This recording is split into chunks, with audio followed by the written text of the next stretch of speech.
My name is Bram van Tieberg. I'm a farmer, farming with what I have on my farm, and here in the Eastern Cape in South Africa. Now, one of the things that I'm farming with what I have is wattle.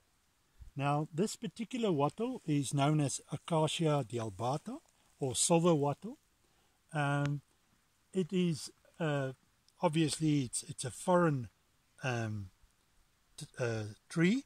It's not from South Africa. It's coming from the Philippines and Australia, and it's been a pest, considered a pest, and for what it's used normally is just for firewood and for 2.4 for the paper pulp industry. Otherwise, it's just multiplying by the millions. Once it's invading your farm, you've got a problem.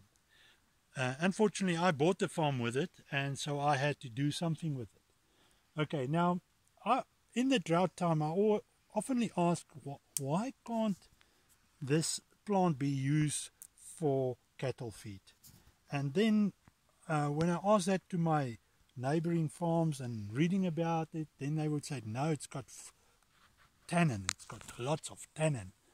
But then while farming, I would see that my cattle is browsing from the young trees and eating the young offsprings of wattle, and they didn't die. So yes, I did a bit of research, and of course I had to look how tannin works and how can tannin kills a cattle. And then I realized, but gosh, with a bit of management, it shouldn't be a problem. The tannin is not a problem using it as a cattle feed.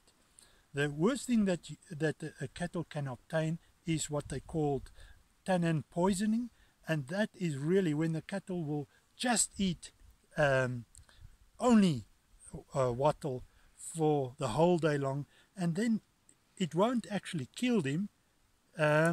What happens with tannin poisoning is it just prevents the metabolism. The tannin prevents the metabolism to break down protein, so the cattle will be hungry, and then when it's getting hungry, then it's getting weaker, and then of course the ticks will kill him and take him out.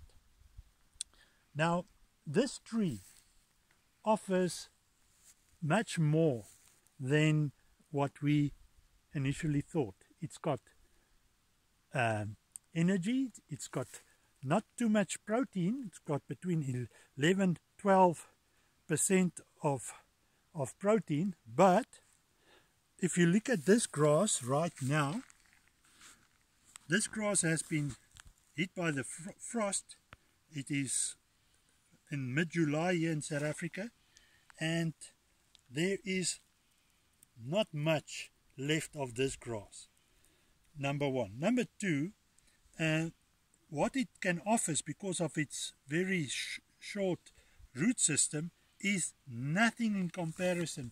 If we look at the wattle tree that is green right now, also at the same time, that's got a root system that's going down 5–6 meters, depending on the soil, and it harvests a lot of minerals which your cattle needs in the winter. So why can't we use wattle as cattle feed? I really don't know, and actually I don't have time to think why you shouldn't. All I know is how I can make more use of the wattle on my farm as cattle feed for my beef and also for my sheep.